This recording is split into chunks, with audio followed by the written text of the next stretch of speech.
Good morning, Philippines. Today is Friday, October 21st, 2022. This is Andrei de Ocampo and you are watching the News Blaze.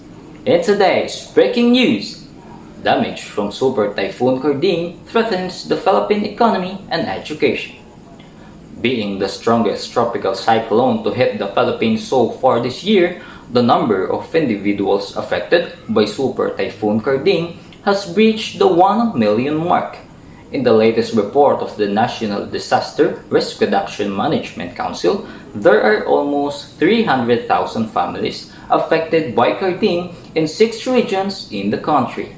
The number of deaths remains at 12, with 5 people still missing, while infrastructure damage is reported at 304 million pesos. Furthermore, the Department of Agriculture announced the damage to the agriculture sector at 3.12 billion pesos, including over 170,000 hectares of agricultural areas destroyed by the typhoon, affecting more than 100,000 farmers and fisherfolk. Market analysts fear that the damage of Karding on agricultural areas will stir up higher inflation rates towards the end of the year. In an interview with Dominic Velasquez, chief economist at China Banking Corporation, he said that Karding's impact will be felt in the prices of rice, corn, and other high-value crops. Despite the massive loss in agriculture, this will have less of an impact on the overall national gross domestic product compared to the consumption drag of the persistently elevated inflation, he added. Also, the Department of Education reported more than 21,000 schools in 8 regions were damaged by the typhoon. DepEd said that around 12 million learners were affected, including those whose schools were damaged and those whose classes were suspended.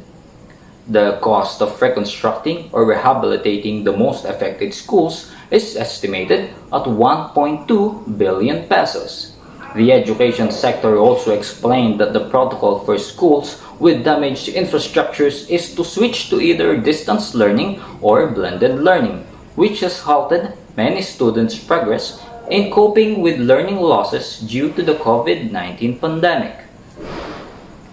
However, NDRRMC has provided 57 million worth of assistance to typhoon victims in the 6 most affected regions.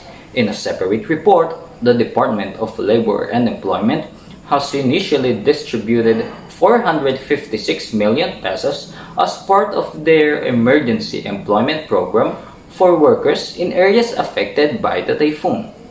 The DA also provided a total of 54 million pesos worth of seeds to be distributed to the affected farmers and fishermen. President Ferdinand Bongbong Marcos Jr., however, said that cash assistance will be given to those affected by Karding after the government has provided the basic needs for the victims. And that is it for today's breaking news. Again, I am Andrei de Ocampo and this is the News Blaze. Thanks for watching.